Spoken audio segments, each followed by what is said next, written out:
7월 18일 금요일 새벽입니다. 오늘 같이 기도하실 말씀은 출애굽기 21장 1절에서 11절까지입니다. 그 중에 2절 봉독해 드립니다. 네가 히브리 종을 사면 그가 6년 동안 섬길 것이요 제 7년에는 값없이 나가 자유할 것이며. 오늘 이 말씀은 앞에서 나온 10계명에 대한 구체적인 법규에 대한 말씀입니다. 21장부터 23장까지는 20장에 나온 10계명의 세칙이라 할 수 있겠죠.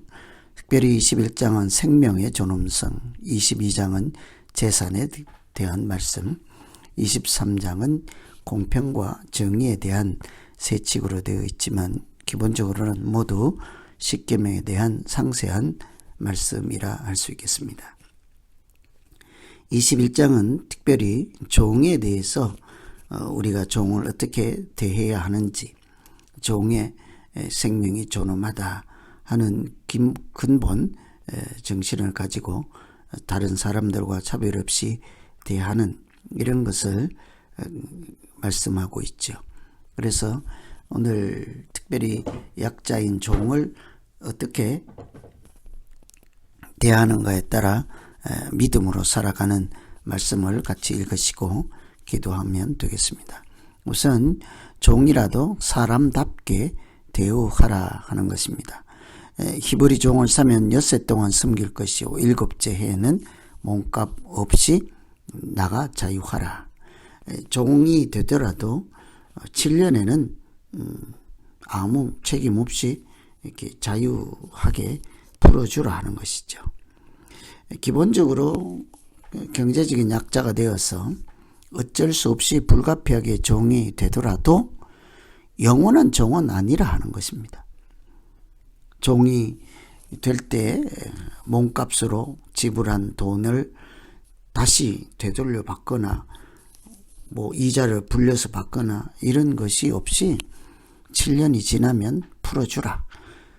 어떻게 가난한 사람이라 할지라도 종이 된 사람이라 할지라도 그 주인에게 그 사람의 생명이나 그 사람의 인생이 주인에게 속하지 않았다는 것이죠.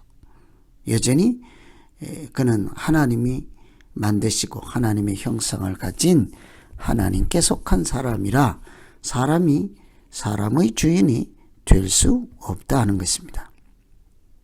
잠언에도 보면 가난한 사람을 학대하는 자는 그를 지으신 이를 멸시하는 자요 궁핍한 사람을 불쌍히 여기는 자는 주를 공경하는 자니라.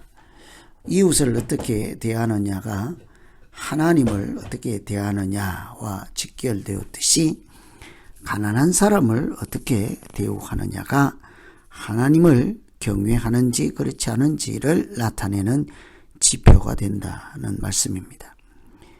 에베소서에서도 신약 성경 에베소서에 종과 상전에 대한 말씀이 있을 때 종은 상전에게 죽게 하듯 순종하고 마땅하죠.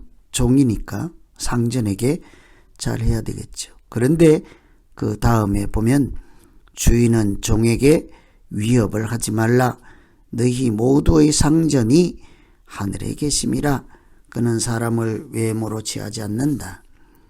종이 된 사람이라 할지라도 그 주인이 그에게 종에게 하나님같이 될 수는 없다는 것입니다.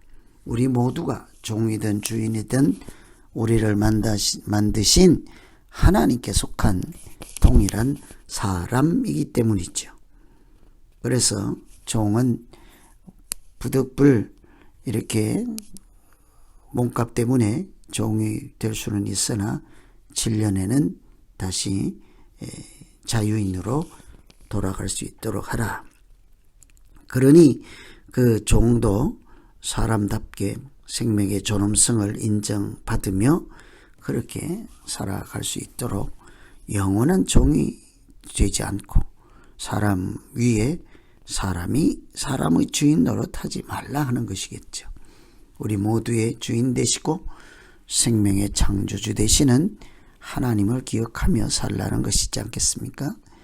그래서 우리가 낮은 사람, 종업원, 직원들 이런 사람들을 어떻게 대하느냐, 외모로 취하지 않고 그들이 신분만 보지 않고 그 마음 속에 심령 가운데 새겨둔 하나님의 형상을 보며 그들의 주인된 하나님을 생각하며 사람을 대우하는 것이 믿음으로 사는 것이며 하나님을 경외하는 모습이다.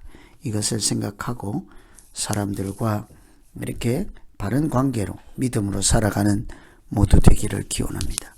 두 번째는 종을 가족으로 대우하라는 거죠. 6절에 상전이 그를 데리고 재판장에게로 갈 것이요.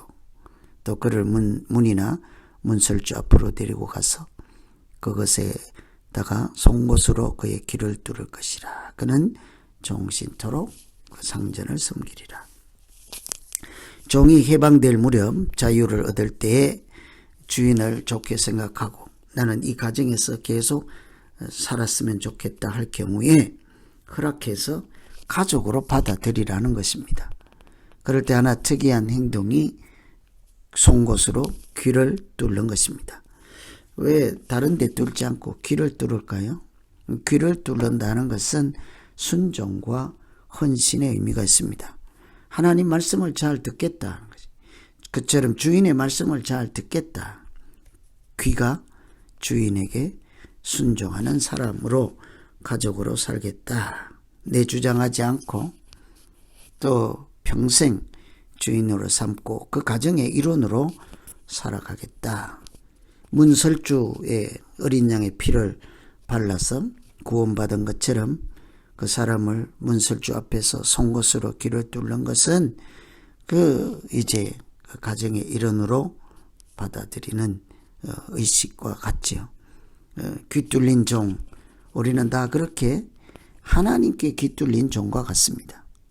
예수 그리스도의 보혈의 피로 구원받았듯이 귀가 뚫린 순종하는 자로 그렇게 그 주인과 주인의 뜻에 합당하게 가족으로 살아갈 수 있도록 그를 이렇게 행복을 보장해 주라 하는 것이지 않겠습니까?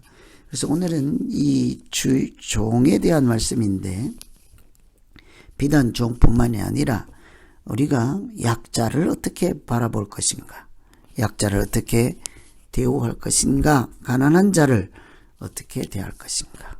나에게 빚을 진 사람이라도 그 사람의 생명의 존엄성을 인정하고 그에게도 이렇게 자유를 이렇게 선포하고 하나님의 사람으로 살아갈 수 있도록 행복을 보장해주는 이런 것은 우리가 모두 다 하나님께 귀뚫린 자로 하나님께 속한 자요 하나님께 순종하며 그 은혜로 살아가는 사람임을 시인하며 살라 하는 말씀이지 않겠습니까?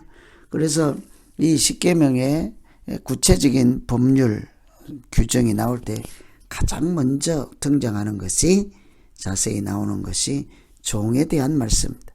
약자에 대한 말씀이죠.